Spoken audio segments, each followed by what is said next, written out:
멸절 공포, 죽을 것 같은 공포. 완벽한 엄마일 필요는 없다. 실망시킬 수밖에 없고 좌절시킬 수밖에 없는.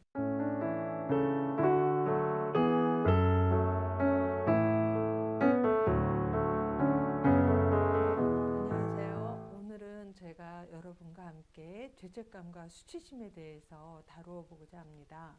죄책감과 수치심은 크리스찬뿐만 아니라 넌크리스찬들도 많이 느낄 수 있는 감정인데, 특히 기독교인들이 죄책감과 수치심을 느낄 때 이것이 신앙뿐만 아니라 자신의 정신건강에도 많은 부정적인 영향을 미칠 수 있어서 좀 주의를 기울일 필요가 있습니다. 그 중에서도 사실 죄책감과 수치심이 어떤 영향을 끼치는지에 대해서 사실 여러 가지 혼재된 그런 의견들이 있습니다. 그래서 오늘은 과연 죄책감과 수치심이 우리의 영적인 건강 또 정신적인 건강에 어떤 영향을 미치는지 신학적으로 심리학자들의 여러 견해들을 한번 통합적으로 살펴보기로 하겠습니다. 먼저 신학적으로 살펴볼 때 죄책감과 수치심은 타락의 결과 우리에게 들어온 그런 감정들입니다. 하나님과 단절되어서 생긴 그런 경험들이 아담과 하와가 경험했던 죄책감과 수치심이었습니다. 근데 이 죄책감과 수치심을 인간 내부에서 심리적으로 어떻게 경험하는지에 대해서 정신역동 이론의 그런 심리학자들이 여러 각도로 살펴보았습니다. 그래서 그런 이론들을 각 학자들을 한번 간단하게 한번 살펴보겠는데요.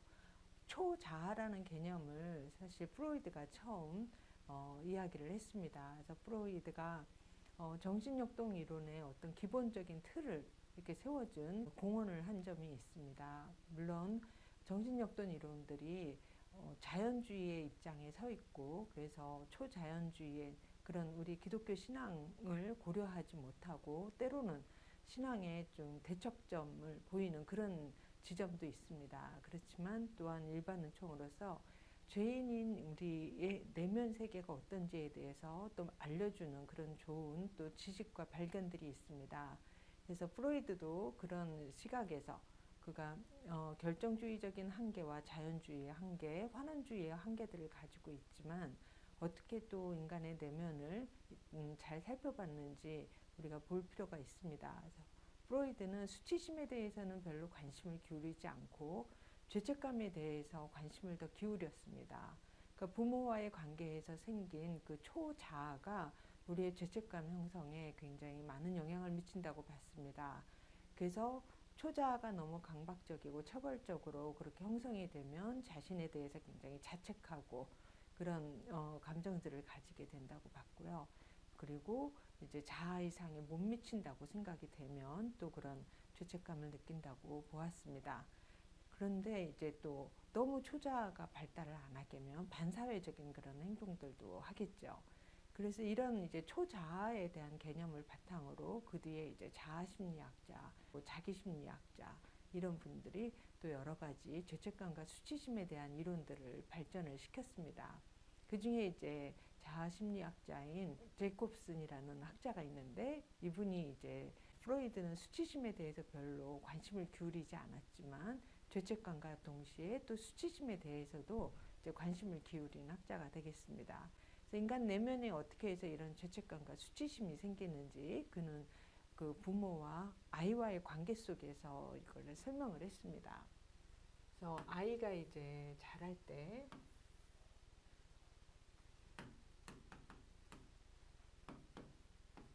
주로 이제 아이가 영유아기 때 가장 영향을 많이 받고 또 친밀한 관계를 주고받는 것은 부모 중에서도 사실 주 양육자인 이제 어머니가 되기가 쉽겠습니다.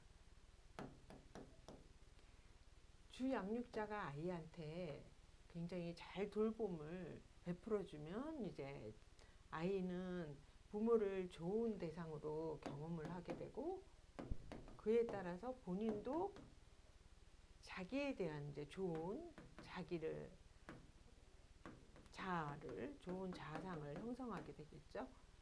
근데 만약에 부모님이 잘 이제 보살핌을 해주지 않으면 이제 부모에 대해서 이제 나쁜 대상으로 경험하게 되고, 이제 또 자기에 대해서도 나쁜 자가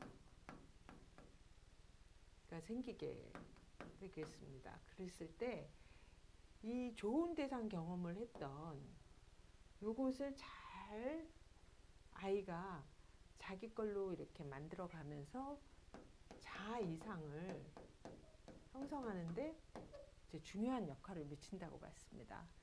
만약에 아이가 이 나쁜 대상 경험을 하고 그러면서 또 나쁜 자아상이 생기고 이러면은 이 자아 이상에 굉장히 자기가 도달하지 못하는 그런 존재가 되겠죠. 이때 이제 느끼는 게 자아 이상에 도달하지 못한 자기를 보면서 수치심을 느낀다. 그렇게 설명을 했습니다. 이제 좋은 대상과 좋은 자아상, 이런 좋은 대상 경험을 하면서는 이제 건강한 어떻게 보면 초자아가 형성이 되면서 이게 어떤 면에서는 정서 조절 역할을 한다고 봤습니다. 그러니까 초자가 좋은 대상 경험을 통해서 잘 형성이 된 사람들은 감정도 잘 조절하고 자기에 대한 그런 좋은 이제 이미지도 형성하고 그러겠죠.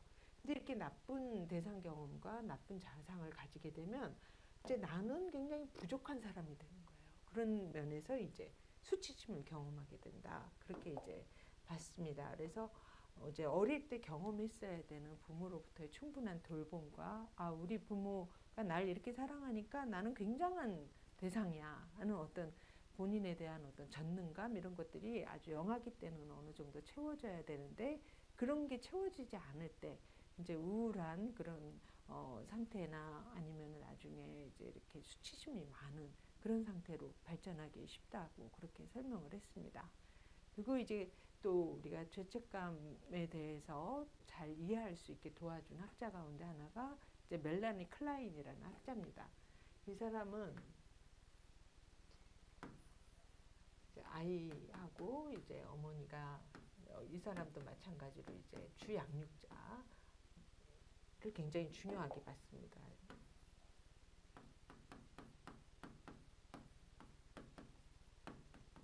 아이가 처음에 태어나서 이제 세상 밖으로 나왔을 때 느끼는 감정은 아마 이 세상이 자궁의 안처럼 그렇게 따뜻하거나 본인이 이제 아무것도 안 해도 될 모든 것들이 채워지는 그런 세상이 아니기 때문에 굉장한 불안을 느낀다. 이분은 이렇게 이제 생각을 했습니다. 그래서 아이가 느끼는 거는 거의 이제 내가 이 세상에 던져진 것 같은, 그래서 이 세상이 내가 살아가는데 굉장히 공포스러울 수 있는 그런 불안을 일으키는 그런 세상이라고 경험하기 쉽다고 해서 박해불안을 느낀다 그렇게 얘기를 했고요.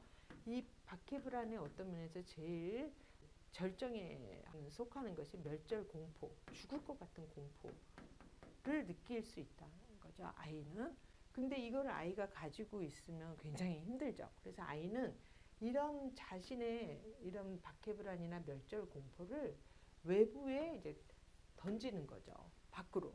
이건 내가 가지고 있기보다는 외부가 마치 나를 그렇게 이제 힘들게 하는 그런 대상들과 또 세상인 것처럼 그렇게 느끼는 그 경험인데요.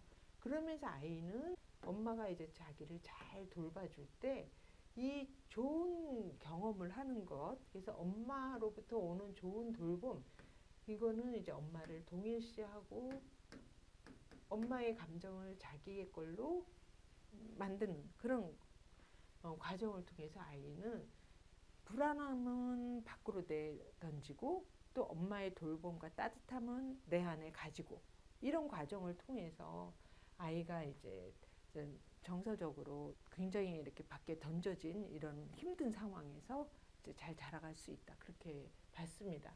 그러니까 이 아이는 지금 어떤 면에서 이 두려움이나 불안이나 이런 것들을 자기로부터 이렇게 분리시켜야지만 자기가 살 수 있는 그런 존재로 이제 인식을 하고 있는 거죠. 근데 이 아이가 이 주양육자가 지금 이렇게 좋은 돌봄을 해줄 때는 별로 문제가 없어요. 근데 엄마가 항상 이렇게 좋은 돌봄을 해주는 좋은 대상이기만 한 게 아니죠. 근데 이 엄마가 이제 때로는 잘 돌봐주지 못할 때도 있어요. 엄마가 그 의도적이지 않을 수도 있고, 엄마가 또 이렇게 자기가 충분히 양육에 집중하지 못하는 그런 정서적인 상태일 수도 있고, 이제 그런 것 때문에 이렇게 좋은 대상 경험과 나쁜 대상 경험 이렇게 두 가지를 다 할 수 있는데, 그럴 때 아이가 살고자 하는 방법은 이제 좋은 대상 경험은 이렇게 동일시해서 내가 내 안에 가지고, 나쁜 대상 경험은 이렇게 밖으로 이렇게 밖의 불안이나 이런 것들을 밖에 투사함으로써 나를 유지하는 그런 시기거든요. 이거를 이제 멜라니 클라인은 편집 분열 자리다 이런 얘기를 했어요. 그러니까 내가 이거 분리라는 기제를 사용해서 나를 견딜 수 있는 그런 때인 거죠.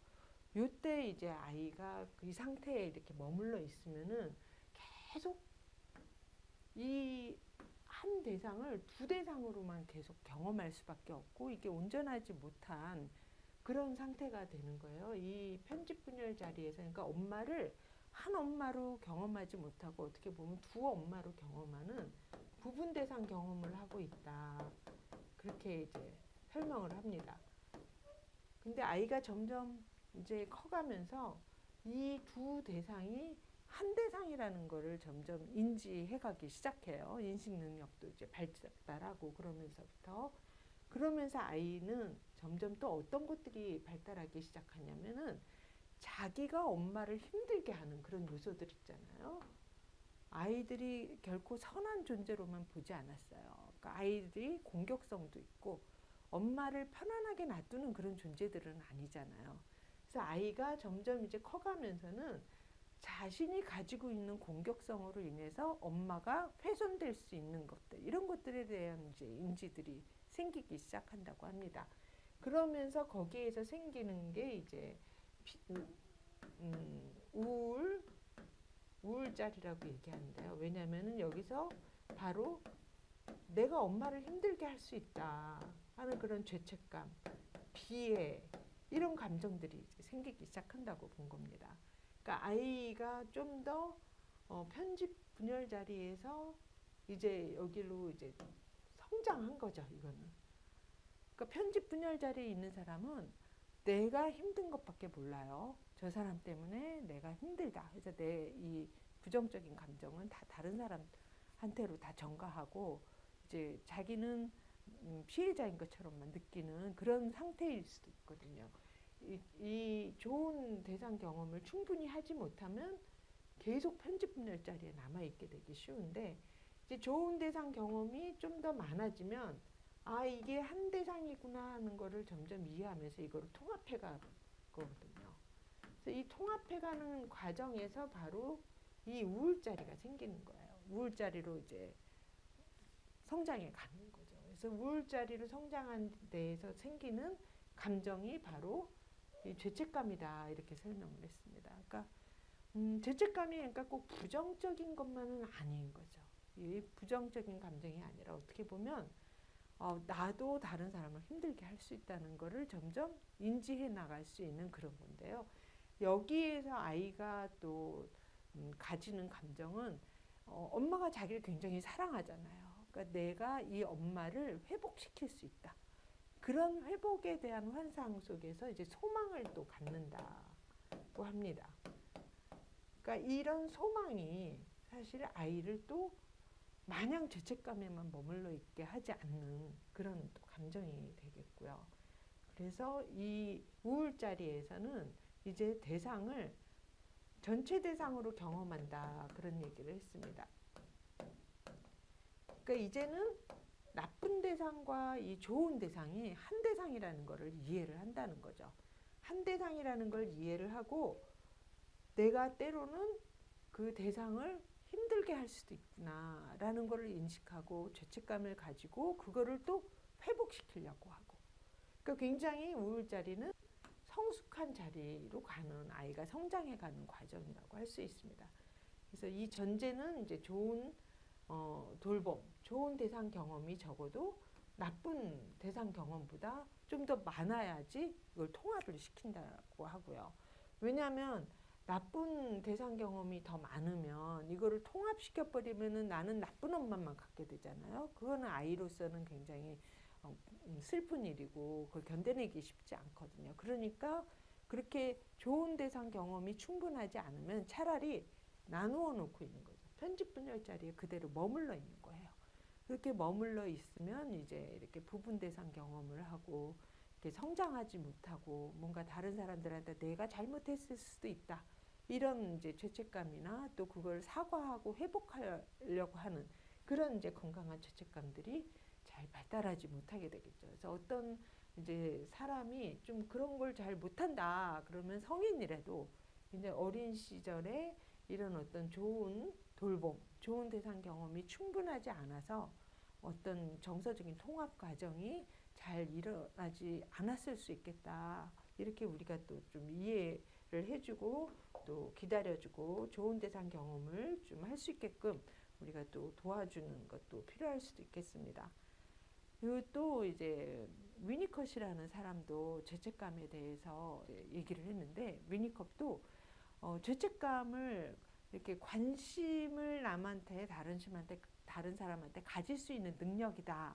이렇게 어떤 면에서는 좋은 의미로 이해를 했습니다. 그 죄책감을 가질 수 있는 사람은 다른 사람한테 관심을 가질 수 있는 사람이어야 죄책감을 가질 수 있다는 거예요. 이 사람은 어떤 사람이 이제 죄책감을 가지는지 살펴보고 또 관찰한 것들을 이렇게 이야기를 했는데요. 주로 이분이 임상에서 본 그런 사람들은 환자들은 비행 청소년들도 많았습니다. 비행 청소년들을 보니까 굉장히 박탈된 환경에서 자란 거예요. 그래서 박탈된 환경에서 자라니까 뭔가 촉진적인 그런 엄마, 주양육자들이 부재했던 경험들이 더 많더라는 거예요. 그래서 이렇게 건강한 죄책감 내지는 다른 사람과의 관계 능력 그런 것들을 발달시키기 위해서는 그 촉진적인 그런 환경이 굉장히 중요하다. 그렇게 얘기를 했습니다. 그러면 촉진적인 환경은 어떤 환경이냐? 이 사람은 이제 대상으로서의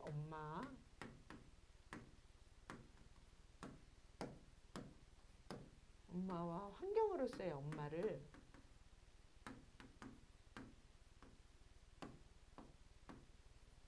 경험하는 그런 아주 그 촉진적인 환경, 정서 발달의 촉진적인 환경이겠죠. 그런 걸 굉장히 중요시 여겼습니다. 그래서 이 대상으로서의 엄마는 아이를 이제 키울 때 아이한테 좋은 대상이 되어주는 엄마예요. 아이의 어떤 그런 감정이나 아이의 어떤 반응이나 이런 것들에 적극적으로 반응해주고 상호작용해주고 그러는 엄마예요. 그리고 이 엄마는 아이가 이제 공격성이 있고 그럴 수 있잖아요. 그럴 때 그 공격성에 또 참아내주고 그 공격성에도 불구하고 사랑해주고 살아남아주는 그런 엄마입니다. 그 아이의 공격성에 똑같이 반응해서 막 화내고 막 이런 엄마가 아니라 아이를 좀 수용해주고 뭔가 적극적인 그런 촉진적인 대상이 되어주는 그런 엄마 이런 게 이제 촉진적인 환경에 이제 필요하고요. 또 하나는 환경으로서 존재해주는 엄마입니다. 그러니까 공감해주면서 환경처럼 아이의 어떤 자율성이나 독립성이나 아이가 혼자 있을 수 있는 그런 것들을 지켜봐 줄 수 있는 엄마, 환경으로 존재해 주는 엄마 이런 것들이 있을 때 아이는 또 정서적으로 건강하게 자라면서 다른 사람한테 그런 관심을 가질 수 있는 그런 능력이 자라고 다른 사람한테 관심을 가질 수 있는 능력이 바로 건강한 죄책감을 갖게 한다고 봤습니다. 근데 이런 이제 엄마는 완벽한 엄마일 필요는 없다고 봤어요. 완벽한 엄마는 존재할 수도 없고요. 그래서 평균적으로 good enough면 된다 그렇게 얘기했습니다. 그러니까 평균적으로 봤을 때 그냥 좋은 대상 경험을 조금 더 많이 해줄 수 있는 그런 엄마면 되는 거예요. 그러니까 이게 완벽한 엄마랑은 이제 우리가 잘못하면은 이제 완벽한 엄마가 있어야 되나 그러는데 완벽한 엄마는 존재할 수 없고요. 근데 아이들은 좋은 돌봄이 평균적으로 더 많으면 그거를 나쁜 경험 엄마가 잘 못 채워줬을 때를 점점 이제 용서해가며 이렇게 통합해가며 그럴 수 있는 그런 과정을 거친다고 합니다. 그래서 평균적으로 good enough면 된다. 좋은 대상 경험이 좀 더 많으면 된다. 그래서 이런 엄마를 촉진적인 엄마다. 그렇게 이제 설명을 했습니다. 그래서 위니컷도 죄책감을 굉장히 긍정적인 측면에서 이야기를 했습니다. 그러니까 멜라니 클라인도 죄책감을 굉장히 긍정적인 측면에서 이제 얘기를 했고요. 수치심에 대해서 굉장히 잘 설명한 학자가 있습니다. 수치심에 대해서 잘 설명한 학자는 자기심리학자인 하인츠 코엇이라는 사람인데요. 아이와 주양육자가 있을 때 주양육자를 자기 대상이라는 그런 용어를 썼습니다. 그러니까 자기 대상이라는 건 뭐냐면 이거 아이는 이제 자기고요. 이 엄마 내지는 이 주양육자를 타인으로 경험하기보다 자기의 연장으로 경험한다. 자기 수족처럼 움직여질 거를 기대하는 그런 대상으로 경험한다. 그래서 자기 대상이라고 얘기합니다. 그래서 자기 대상으로 경험하는 그 엄마와의 관계 속에서 주양육자와의 관계 속에서 아이한테 필요한 과정을 두 가지를 이야기를 했습니다. 하나는 아이한테 이제 이 주양육자가 굉장히 공감을 잘해주고 거울 반응을 잘해주는 거. 이런 과정이 정서적인 돌봄을 잘해주는 그런 과정이 이제 필요하다고 봤고요. 또 한 과정으로 아이 측에서는 부모를 이상화할 수 있어야 된다고 얘기를 했습니다. 그러니까 어떻게 이렇게 나를 잘 알지? 우리 엄마 최고, 우리 아빠 최고. 이제는 아빠 닮아서 나도 소방관이 될 거야. 뭐 이럴 수 있는 그런 영유아기 때 아이들은 이렇게 우리 부모를 이상화할 수 있어야 되는 그런 게 이제 정서적으로 건강하게 되고요. 그리고 이상화 대상인 이 부모, 자기 대상이 자기한테 해줬던 것들, 그런 것들을 점점 자기 걸로 만들어가면서 내재화 시켜가면서 거기에서 이제 심리 구조가 생긴다. 그렇게 얘기를 했습니다. 심리 구조가 형성되는 거는 결국 이상화 대상인 자기 대상을 변형 내재화 시킨다. 그러니까 자기 걸로 점점 만들어가는 거예요. 그렇게 해서 이제 심리 구조가 형성이 되는데 이 과정에 이제 필요한 게 이 아이한테 있는 본래적으로 있는 인간한테 과대자기 욕구가 있다. 그렇게 얘기를 하는데요. 본래적으로 있는 과대자기 욕구를 어느 정도 어릴 때는 이렇게 채워줘야 될 필요가 있다는 거예요. 그러니까 아이가 자라는 과정에서 부모님들이 대부분 자연스럽게 자기 아이만 최고인 것처럼 자기 아이만 걸을 줄 알고 자기 아이만 고개를 들 줄 알고 그런 것처럼 굉장히 기뻐해주고 그러거든요. 그런 것들이 아이의 어느 정도의 과대자기를 충족시켜주고 이거를 이제 다른 학자들은 이제 전능감이다 이런 식으로도 이제 표현을 했는데요. 그런 것들을 어느 정도 충족시켜주는 게 이제 필요하다는 거예요. 근데 이거를 계속 충족시켜주기만 해서는 건강한 심리 구조가 형성이 안 되고 또 이거를 너무 충족시켜주지 않아도 건강한 심리 구조가 형성이 안 된다고 봤습니다. 그러니까 너무 좌절을 시키면, 그러니까 너무 공감을 안 해주고 아이한테 필요한 정서적인 반응을 너무 안 해주면 이제 좌절이 일어나죠. 그러면은 자기 구조가 아예 붕괴돼 버립니다. 그러니까 너무 취약한 사람이 되는 거예요. 자기를 스스로 돌보거나 견디거나 어려움을 좀 이런 것들을 잘 하지 못하는 굉장히 취약한 이제 그런 자기가 형성이 되고요. 아이한테 가장 정서적으로 건강한 그런 상태를 만들어주는 그런 교육은 최적의 좌절을 경험하게 하는 거다. 그렇게 얘기를 했습니다. 그러니까 최적의 좌절은 과대자기를 어느 정도 이제 채워주면서 부모가 완벽하지 않기 때문에 실망시킬 수밖에 없고 좌절시킬 수밖에 없는 그런 이제 경험이 아이한테는 오히려 건강한 심리 구조를 형성하는 데 도움이 된다는 것입니다. 최적의 좌절은 부모가 잘 양육하려고 할 때 필연적으로 이제 발생할 수밖에 없는 것이기도 하고요. 근데 너무 이제 이렇게 과대자기가 너무 충족이 안 되면 이런 사람들은 어떻게 보면 자라서 더 자기중심적이기가 쉽다고 봤습니다. 그런 사람들은 이렇게 자기가 붕괴되고 너무 자기가 취약한 그런 사람들은 이게 너무 충족이 안 되니까 오히려 과대자기에 고착이 되는 거예요. 취약한 자기 구조가 되고. 그러면 이렇게 고착이 돼 있는 사람은 계속 자기가 충족 안 됐던 나를 돌봐주기를 바라는, 다른 사람들이 나를 봐주기를 바라는, 나를 사랑해주기를 바라는, 내 어떤 정서적 결핍을 채워주기를 바라는 그런 욕구가 너무 큰 거예요. 그래서 자기중심적이 되고 그런 상태를 이제 자기애적이다, 그런 이제 표현을 쓰게 됩니다. 그런 취약한 자기가 이제 자기애적인 상태가 되겠고요. 너무 과대자기에 이제 이렇게 충족이 안 돼서 고착돼도 그렇게 되기가 쉽고, 너무 한계 경험을 하지 않아서, 너무 그러니까 좌절 경험을 하지 않아서 그 한계 경험을 하지 못한 데에서 너무 자기중심적이 될 수도 있고, 그렇게 이제 자기애적인 자기중심적인 사람이 되는 경로를 그렇게 얘기를 했습니다. 근데 또 이 사람이 아주 중요하게 생각했던 그 감정 중에 하나가 수치심인데요. 이렇게 취약한 자기를 발전시킨 사람들, 자기애적인 사람들의 가지고 있는 핵심 감정이 수치심이라고 봤습니다. 그러니까 나는 사랑을 받지 못한, 공감을 받지 못한 이런 어떻게 보면 보잘것없는 존재가 된 거예요.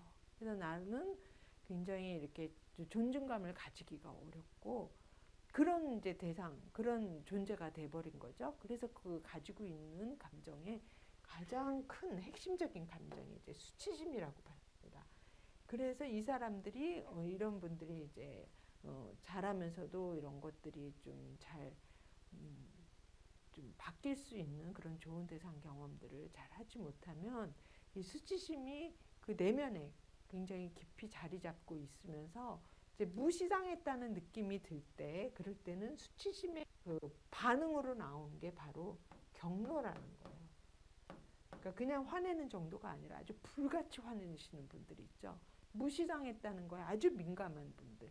이런 분들이 사실은 이렇게 이제 취약한 자기가 형성된 사람들, 적절한 공감과 부모를 이상화할 수 없었던 사람들, 그래서 최적의 좌절이 아닌 보면 붕괴 경험들을 했던 분들, 이런 분들이 이렇게 수치심에서 오는 경로를 경험하기가 쉽다고 봤습니다.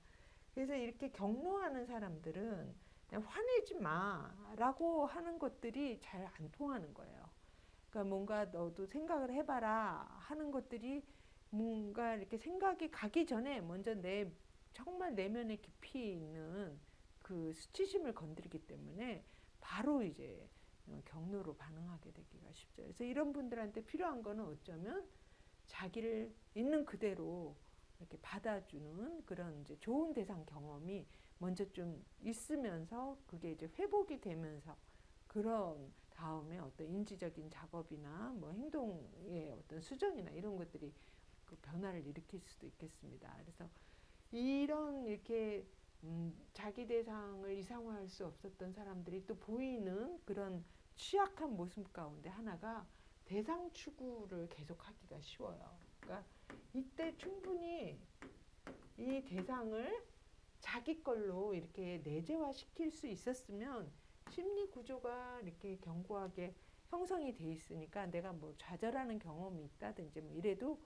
나를 달랠 수가 있거든요. 이제는 엄마가 없어도, 이제는 아빠가 없어도 엄마 아빠가 나한테 해줬던 것들로 나를 스스로 추스리고 내가 나를 유지할 수 있고, 그런데 이게 이제 부족하잖아요, 이분들이. 그러니까 계속 뭔가 나를 달랠 어떤 존재들, 대상들, 뭔가 나를 좀 더 중심을 잡아줄 수 있는 그런 뭔가가 더 계속 필요하고 추구하게 되는 거예요. 그래서 뭐 이단의 교주에 빠진다든지 뭐 중독에 잘 빠진다든지 뭐 이런 상태들, 그러니까 뭔가가 더 있지 않으면 굉장히 불안해하는 분들, 이런 분들이 사실 이렇게 대상 추구하게 되는 이 이상화 대상의 결핍에서 이제 초래된 그런 영향을 받을 수 있습니다. 그래서 이분들한테 필요한 것도 이런 변형 내재화 과정, 심리 구조가 이렇게 좀 견고해지는 그런 이제 과정도 이제 필요하고요. 그래서 이 심리 구조를 견고하게 하는 방법은 결국 어릴 때 결핍되었던 이런 과정들을 좀 더 회복할 수 있는 그런 좋은 대상 경험들 이런 것뿐만 아니라 또 이제 코엇이 얘기했던 것 중에 하나가 보상 구조를 좀 만들어주는 거, 이것도 심리 구조를 좀 견고하게 해주는데 이제 도움이 된다고 그랬습니다. 그래서 보상 구조는 뭔가 내가 보람을 느낄 수 있는 거, 내가 뭔가 자부심을 느낄 수 있는 그런 활동, 그런 이제 관계 뭐 이런 것들을 갖는 거, 이런 것들이 자기 심리 구조를 견고하게 하는데 또 도움이 된다고 봤습니다. 그러니까 뭔가 자원봉사를 한다든지 누구한테 내가 필요한 대상이 돼주면 내가 또 이렇게 굉장히 뿌듯함을 느끼고 보람 느끼고 그러죠. 그런 것들도 이렇게 취약한 심리 구조를 이렇게 좀 견고하게 하는데 이제 도움이 된다고 또 얘기를 했습니다. 근데 이런 것들을 다 우리가 종합적으로 봤을 때 이게 우리한테는 이미 완벽한 대상이 계시거든요. 그러니까 하나님이 우리한테 완벽한 대상이 되어 주시죠. 그래서 코엇이 얘기했던 이 자기 대상, 인간은 항상 다 한계를 가질 수밖에 없어요. 그리고 위니컷이 얘기했던 그렇게 good enough만 해도 인간이 건강하게 그래도 어느 정도 통합된 그런 죄책감, 건강한 죄책감을 가질 수 있다 그랬는데 우리는 이미 이제 하나님을 인격적으로 만나면 그 완벽한 대상이신 하나님이 우리의 이 취약한 심리 구조들을 견고하게 해 나갈 수 있게 도와주시거든요. 그런 과정 가운데서 우리가 영적으로 이제 건강한 죄책감을 느껴야 될 때는 건강한 죄책감을 느끼고, 또 수치심은 하나님 앞에 내가 굉장히 보잘것없는 존재로 느껴지게 하는 또 그런 감정이기도 하기 때문에 수치심은 주님께서 우리에게 원하시는 감정이 아니고 우리에게 원하시는 감정은 건강한 죄책감일 수 있습니다. 그래서 그거에 대해서 또 헬렌 블럭 루이스라는 사람이 이제 이제까지의 모든 그런 이론들을 좀 종합해서 죄책감과 수치심에 대해서 구분해서 잘 설명을 했습니다. 죄책감은 행동에 초점이 맞춰진 내가 그 잘못을 했다는 그런 감정이라면, 수치심은 나 자체에 대한 존재에 대한 감정이라는 거예요. 그러니까 이거는 내가 그 잘못을 했다는 어떤 그 행동이라면 이거는 내가 했다는 거에 초점이 있는 감정이라는 거예요. 그러니까 이거는 그 잘못된 행동에 초점이 돼 있으니까 죄책감을 느낄 때는 그것에 대해서 사과하고 회복하고 뭔가 이런 과정을 하려는 그런 노력을 하게 되는 그런 감정이라고 봤고요.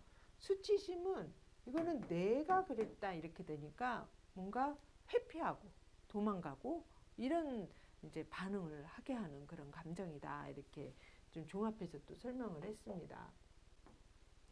그래서 이렇게 봤을 때 이제 건강한 죄책감은 또 여러 가지 경험론적인 연구들을 통해서도 이게 정서적인 건강에도 도움이 되고 친사회적인 행동도 증가시키고 또 반사회적인 행동은 감소시키더라.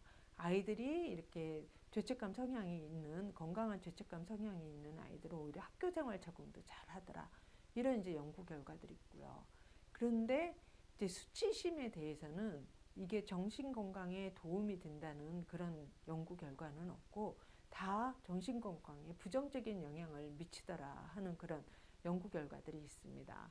그리고 우리가 이제 병리적인 우울증을 느낀다든지 만성적인 그런 죄책감을 느낀다든지 뭐 이런 분들을 또 보게 되기가 쉬운데요. 이 만성적인 어떤 그런 병리적인 그런 죄책감들은 어떻게 보면 이 건강한 죄책감과는 좀 구분되는 그런 죄책감이라고 할 수 있겠고, 좀 더 그 사람의 그 정신적인 어떤 병리적인 그런 현상 때문에 나오는 감정이다, 이렇게 이제 또 본 연구 결과들도 있습니다. 우리가 죄책감은 나쁜 것 이렇게 생각하기 쉬운데 건강한 죄책감은 오히려 다른 사람과의 관계에서 내가 잘못한 것에 대해서 사과하고 그 잘못을 회복하려고 하는 그런 노력을 기울이게 하는 그런 감정이고, 수치심은 어떤 면에서 사람과의 관계에서도 그 회복하게 하기보다는 이제 내가 회피하게 하는 그런 감정이라고 할 수 있겠습니다. 이게 하나님과의 관계에서도 마찬가지인데요. 우리가 뭔가 잘못을 했을 때는 하나님 앞에 회개하면 하나님과의 관계가 더 회복이 되죠. 근데 우리가 만약에 수치심으로 하나님께 다가가면 우리는 그 앞에 온전하게 이제 사실 잘못에 대해서 회개하면 관계가 회복되는데 수치심으로 반응을 하면 오히려 하나님으로부터 숨으려고 하는 그런 이제 반응을 하게 되기가 쉽습니다. 마치 아담과 하와가 하나님께서 명하신 그 명령을 지키지 않고 수치심으로 반응하고 그렇게 숨었던 것과 마찬가지인 거죠. 근데 하나님은 그럴 때 우리에게 먼저 다가오시고 우리가 죄를 고백하기를 원하십니다. 그래서 우리가 그렇게 이제 숨어 있고 수치심으로 그렇게 반응하는 걸 하나님은 원하시지 않는 거죠. 근데 이제 사단은 우리를 늘 이렇게 참소하는 자라고 그랬죠. 그래서 우리의 잘못을 자꾸 지적을 하면서 어떤 면에서는 우리가 수치심으로 그걸 반응하게끔 자극하는 그런 역할을 할 수도 있습니다. 그러니까 네가 무슨 크리스찬이라고 하느냐, 뭐 네가 그러고도 하나님이 널 사랑할 것 같으냐, 뭐 이런 것들은 사실 우리로 하여금 그 잘못에 대해서 수치심으로 반응하게 하는 그런 내면의 소리 내지는 사단의 유혹일 수 있습니다.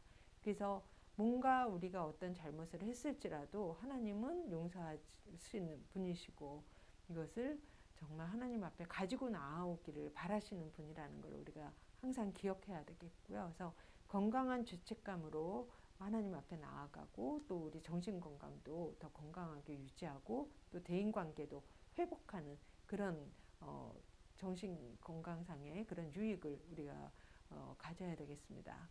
그렇지만 또 수치심은 정신 건강에 굉장히 부정적인 영향을 미치니까요. 수치심을 하나님 앞에 좀 있는 그대로의 나를 사랑하신 그 하나님 앞에 내려놓을 필요가 있을 것 같습니다. 우리가 뭔가를 잘해서 우리를 사랑하시고 구원하신 게 아니라 죄인 되었을 때 우리를 구원하셨기 때문에 우리의 연약함과 그 모든 죄성을 다 잘 아시는 그 주님 앞에 우리의 수치심을 내려놓아야 되겠습니다. 그럴 때 영적으로도 더 건강해지고 또 정서적으로도 건강한 그런 우리의 모습으로 하나님 앞에 나아갈 수 있을 것 같습니다. 네, 감사합니다.